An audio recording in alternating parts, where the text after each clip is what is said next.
All right, fellas. So, Knicks won last night, of course, 94 to 111 at home. It is now a 3-2 series here in the Eastern Conference Finals.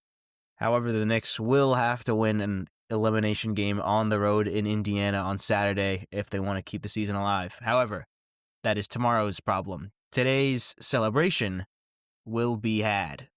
Let's get started. First quarter. Tension is obviously very high in Madison Square Garden. The season could end tonight. So what happens?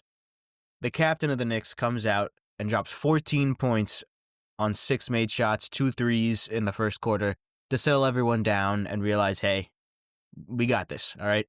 And pretty much for the rest of the game, the Pacers were just trying to play catch up. They never led at any point in this game, and just massive credit to Jalen Brunson for coming out with such a level of seriousness. Okay, much appreciated. We have been missing that all throughout this series, so big thank you for being serious, fellas. Mikal Bridges, let's just say, offense could use a little work. However, one thing I loved from Mikal Bridges, he picked up Tyrese Halliburton way higher up the floor. He did not just let him walk up to the three-point line and then actually pick him up. No, okay? He made him work. He got more physical with him. And much appreciated, okay? Big thank you. That's all I've been asking for, okay? Just get more physical, all right? This is something that we need to carry over moving forward. OG Anunoby, if we could make some threes, that would be great.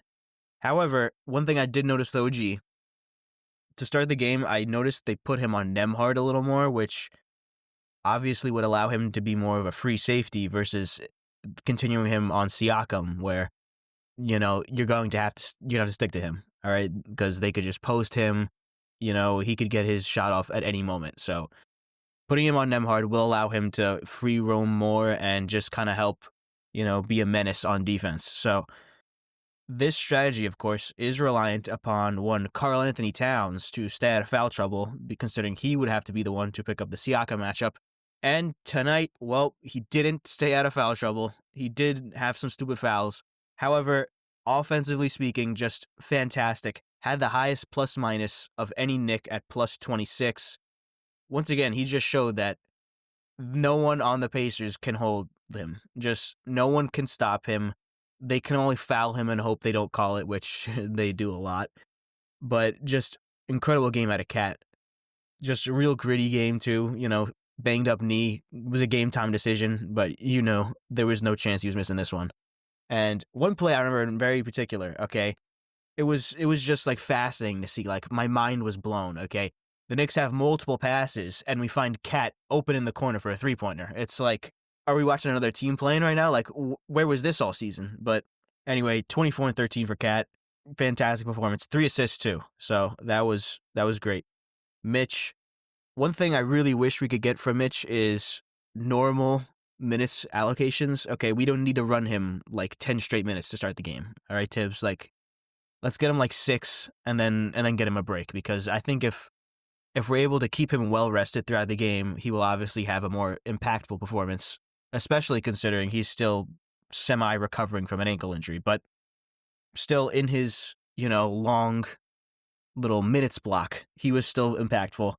Moving to the bench, Deuce McBride, only 18 minutes. I feel like we could have still gotten him a little more, especially in comparison to a certain other player on the bench, but still, he was a -3. However, it was your average Deuce McBride game. He was doing it all. Made a three-pointer on a night where, the Knicks really struggled to make threes. So, good job, Deuce. Keep on going. All right, just keep on going, because whenever he comes in, good things tend to happen. DeLon Wright. Man, oh man, this guy is just incredible, okay? I was thinking about having the post-game party at DeLon Wright Circle or whatever it's called.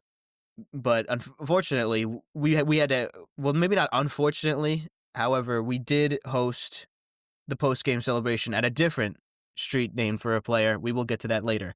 Just fantastic on defense. He sold a clip, unfortunately. He had a coast-to-coast steal, and he sold a layup. So, please make the layup next time, but regardless, great impact, great defense, great fight out of DeLon Wright. Really made the Pacers' life difficult. Next bench player that we have to talk about, who was getting chants of his name at Madison Square Garden in the Eastern Conference Finals. Yeah, real front-running fans, am I right, by the way? Stan Van Gundy. That guy's a clown, by the way. Landry Shamet, the most impactful 5-point performance you will ever see, okay? This guy was shutting down the Pacers on defense. He was fighting like it was Noah's Ark, okay? And there's already 2 humans on the ramp, all right? And he needs to get up that ramp, all right? Just the fight from this guy, all right? He gets inserted after being super glued to the bench for 2 whole series because in Game 1 versus Detroit, he had 1 bad shift. And he comes out, and he's just fighting for his life out there, okay? Massive shout out to Landry Shamet. Well deserved, okay, him getting his name chanted by the MSG faithful, all right? Fantastic performance, made a 3-pointer. Please keep giving this guy minutes, all right? Because whenever he comes in, good things happen. On the other hand, another bench player for the Knicks tonight was Josh Hart, who he did have his bozo Josh Hart moments again. A lot of turnovers, all right? A lot of just falling asleep. A lot of me yelling at the TV for Tibbs to pull him. However, he did have those signature good Josh Hart moments as well. So all I ask, can we just get Josh Hart in moderation, okay? If he's doing good, keep him out there. If he's not, pull him, all right? Because once again, the season will be on the line on Saturday. Final bench player to get serious minutes. Shout out to Rick Carlisle. He was actually right. Precious Achiuwa, +6. Impact. I don't think he was actually that bad. I thought he was pretty solid. He fought out there. He competed. And he was wearing a shooter sleeve. So, I don't know. Maybe shooter sleeve Precious is a thing. So, anyways, what I saw from the Knicks this game was, I mentioned earlier with Mikhail, so much more intensity on defense, okay? So much more fight, so much more compete. Just a fantastic defensive performance from the Knicks tonight. We're going to need to carry that over, okay? We can't be, doing our typical, oh, we look great this game, and next time out, oh, we forgot what to do. No. You have to come up with the same level of intensity, same level of compete level, all right? Same level of communication. Just copy-paste what we did this game and do it Game 6, and I like our chances to come back home for Game 7, all right? On the road, we're going to need our stars to carry us. We need big games out of Brunson and Cat, and I think they're well and fully capable of doing it. So, we're just taking it one game at a time here. However, we did the first part, okay? You have to win 3 in a row. Okay, it starts with 1, all right? We got the first one out of the way. Now just win another one. Fly back on Monday and prep for that, all right? So let's take it one game at a time here. Also, Landry Shamet finally blew up that little under-the-basket dribble that TJ McConnell does to get wide-open middies that he shoots at 90%. So, once again, massive thank you, Landry Shamet. I'm being dead serious. We need to retire the number 44. Okay, put it up there with 7 and 67 for Taj Gibson.